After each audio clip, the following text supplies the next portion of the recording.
Watch out! Run!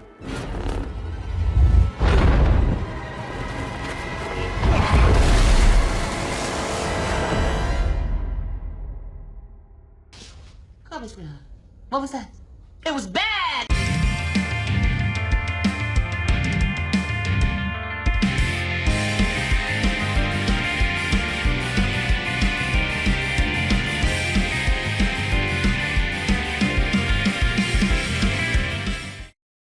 Now, I'm going to take a different tack with this than everyone else. I don't think you should avoid this episode. I think you should watch this episode, especially if you're a writer.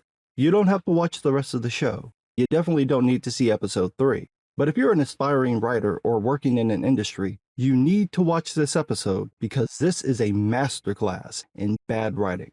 It's a perfect example of what not to do. There's a basic principle in storytelling. Show, don't tell. The concept is simple. Instead of telling the audience what a character is doing, show what the character is doing. If a character is sad, don't have them say that they're sad. Show them acting it out, lowering their heads, dropping their shoulders, slumping in a chair, crying, and so on. Or you could be clever and have the character show their sadness by doing something people would least expect. Maybe they lash out at other characters. Maybe they pretend everything's fine. Maybe they try to distract everyone from the topic. The basic point is have the characters engage in action, not exposition. It's fine for characters to talk things through. Sometimes it can be avoided. Most of the time, however, there's another way to get that information across. Think about the end of The Last of Us. Without spoiling it for everyone, there's a question Ellie asks Joel, and when he answers, Ellie says okay, implying that she believes him. But the look on her face tells us that she knows he's lying. You don't have to spell out every single thing in massive dialogue dumps, especially if you're not good at writing them. But that's exactly what happens in the 4th episode of The Acolyte. It's 30 minutes of chitty chat, and it's not even new information. It's just Osha telling different characters what the audience already knows multiple times, one little info dump with Hardwall's McButch and Master Soul, and May turning on her tag-along who's probably the dude she's been training under. The plot is simple. The Jedi suspect that May is part of a larger conspiracy, and the Jedi plan to go to Kofar to find the Wookiee before May can kill him. Osha tries to sneak away, but Soul wants to bring her along because he thinks her presence might help him reach May. Osha agrees to go along, but she doesn't share Soul's belief that May can be turned. Instead, she wants May to be stopped, even if it means killing her. Meanwhile, May starts having doubts about fulfilling her master's demand that she kill Jedi without using weapons. The two groups wind up on Kofar at the same time. May betrays her tag-along and decides to turn herself in to the Jedi, but when she goes to get the Wookiee, he's already been killed by a lightsaber. The Jedi arrive just after this, but before they can go after May, the man in black appears, ignites a red lightsaber, and force pushes all the Jedi back. I'm going to start with that last one just to get it out the way. Who ends a show at the beginning of a fight scene? No one.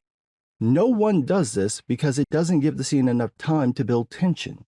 It could kind of work if people knew who the man in black was, but with no history of the character, no reason to care that he showed up, and no context about the dynamic between him and May, the scene just doesn't work. We're supposed to think it's cool because Jedi and lightsabers and the Force, but this isn't a trailer. It's the actual show. We've seen Jedi pop sabers before. You gotta put a little more effort into the storytelling than that. But that seems to be something nobody wanted to do in this episode. They don't want to connect anyone to the characters by letting the audience get to see how these characters behave. Instead, the writers have everyone talk about themselves and say a whole lot of nothing while doing it. The first scene we get is Osha watching Jeki train. The Master Jedi gives some bare-bones training speech, and then May tells Jeki what the audience already knows. Osha's not interested in returning to the Jedi, but she kinda is. And she both loves and hates her sister. She wants May dead, but she also can't bring herself to kill her. She also can't deal with Soul at the moment, so she's gonna book it without saying goodbye to him. And of course, there's the obligatory mention of Osha and Jeki maybe going to a cantina and grabbing a bite to eat, and girl talking for a while because these types of stories always have to include some reference to food. Now, the reason why the scene doesn't work is because there's no impetus for it to happen. The little chat these two had on the ship doesn't make them friends. They barely know each other. There's no reason for Osha to talk to Jeki. It would actually make more sense if she talked to Yord, since she knows him. But then again, this is supposed to be a female-centric show, so you can't have men on screen for too long. But even if the scene did happen with Yord, it would still be weak because Osha starts the conversation for no apparent reason.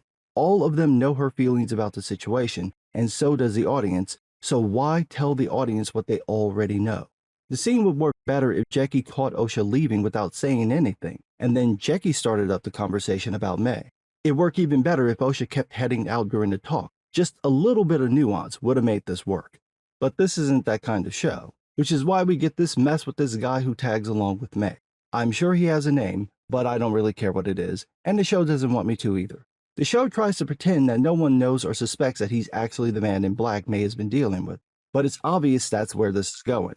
Why else would this dude be putting on, "I'm incompetent, but it's really a clever ploy" vibes? Now, it could be a bait and switch, but then again, we haven't seen anyone else who could be the man in black. And since he shows up on Koper, where May and the Tagalong are, he's got to be the Tagalong. If it's not him, it makes zero sense because no one else has even been hinted at. Speaking of making no sense, Master Hardwalls McButch sends the Jedi out to find May, and does it in such a douchey way that it makes her look suspicious. She's so concerned about keeping this from the Jedi Council and the Senate and the public that it makes it look like she's complicit in all this. What, is she from Planet LeBeau? Is she one of the Coochie Barbers? What? What? It's a technical term and a valid question. Is this green chick one of the witches? Because there's no other context for her behavior. We don't see the Jedi do anything that looks wrong or bad or corrupt, so why is she being so secretive? Keep in mind, this is an 8-episode season. This is the 4th episode, so we're halfway through the story, and we don't have enough information to understand a single character's motivations outside of Osha wanting her sister dead. You have someone hiding things from the Jedi Council, who should be able to sense all of what's happening, by the way. We need a reason for Hardwalls McButch to do this. Just a hint, just a little info to understand what's going on, or at least enough to misdirect the audience. But we get none of that. Instead, Master Soul has to beg to get Master Hardwalls to listen to him and let him bring Osha along as a way to getting to May and finding out who trained her and what they're planning. In a normal mystery, this would be the point where someone would be trying to stop the Jedi because they're getting too close to the truth. You wouldn't just have them go to the planet like it's a fetch quest, but that's literally what happens. Soul convinces Osha to come with him, and in fairness, the scene works because these two actually do need to talk things out. And again, Lee Jung-jae's performance is great, even if what he's saying sounds like the most generic Star Wars lines ever written. Meanwhile, we get this exchange between May and her tag-along, and again, the way it's written makes it so obvious this dude isn't what he seems to be, that it makes May look stupid for not realizing it. He clearly knows more than he should, almost like he was the one giving the orders, and it doesn't make sense that May wouldn't notice this or use the Force to read his mind since he's acting so shady. Unless she's not able to do that, but the show never makes it clear what exactly the twins can do outside of using telekinesis. However, there's a much bigger problem, and it's that the writers forgot their own plot points. May opines about Osha with her tag-along. Can't believe my sister's Jedi scum. That's why you tried to kill her. Don't you remember? You tried to kill her because she wanted to join the Jedi. It turns out she's alive, so of course where would she go but to join the Jedi? That's why you tried to kill her. Like, just, am I being punked? Are they trying to gaslight me with their own show? What is happening? Why would she say this when it's the reason she started the fire? I'm desperately trying to find something to connect with in this show, and this show is giving me nothing. Nothing at all. Instead, I get lame pronoun jokes about this alien otter. What's that? That's Basil. Is he or they with us? You forgot she, bigot. Is this it? Is this the humor? Is this the best you've got? Okay. Turns out the alien is named Basil, and he is a tracker. They give him a piece of the Wookiee's uniform, and Basil is apparently able to track this Wookiee in this massive forest. Then we get a scene with Yord and Osha, again telling the audience what we already know, which is what Osha told Jackie and just told Master Soul. She wants May dead, but she doesn't have the heart to do it herself. We know. In real time, it's been 4 minutes since that Master Soul scene. We didn't forget. As boring as the show is, you don't need to repeat the same info every 4 or 5 minutes. This is a good rule for writing. Spread out your reminders. When Tolkien wrote The Lord of the Rings, he barely mentioned how short the hobbits were compared to humans. It's only mentioned where it's relevant or necessary. Osha wants May dead, but doesn't want to kill May herself. Once in the episode is enough, maybe during the Master Soul scene. Unless the Jedi are going on and on about bringing May in alive and unharmed, there's no reason to keep bringing it up. Speaking of things with no reason, May suddenly decides to switch sides. She and the tag-along trek through the forest and take a breather. May says that her mission to kill a Jedi without using a weapon is impossible, and the tag-along, trying and failing not to seem like the man in black, tells her that it's not impossible, just difficult, and then goes off to get May some water. But while he's gone, she sets a trap for him, which he walks right into, and boldly tells him that she's switching sides because everything's changed now that she knows that Osha is alive. Now she's going to turn herself into the Wookiee and take her chances with the man in black maybe trying to kill her. Why? Why? I'm not just asking that about May's random flip-flop or the clunky dialogue or this stupid-ass show. This has me questioning existence itself. Why? Why? What the fuck is happening? Why would she suddenly switch sides? Nothing we've seen in the 3 episodes she's been in came within a galaxy's taint hair of suggesting this girl would switch sides. Nothing. Not a damn thing. Nothing happened. She just, fuck it, I'm a good guy now. Why? Listen, aspiring writers, listen, don't do this. Never do this. Don't have characters drop their motivations out of nowhere. It won't make sense to the audience because it's not how real people work. People don't just switch sides without a very good reason to them. And if you plan on having the character do this, you have to, and I want you to listen very carefully, tell the audience why. We have to know why in order to give a fuck. That's part of the point of storytelling, to get people invested in your characters. You can't just have them do random things that look completely out of character because it makes it look like you don't care, like you're not treating the character like a real person, like you're not invested in your own story. There's no reason for May to switch sides. Hell, there's no reason for her to care about Osha when the last time she saw Osha, she tried to kill the girl. She has to have a plausible reason for doing this, but the show gives us nothing.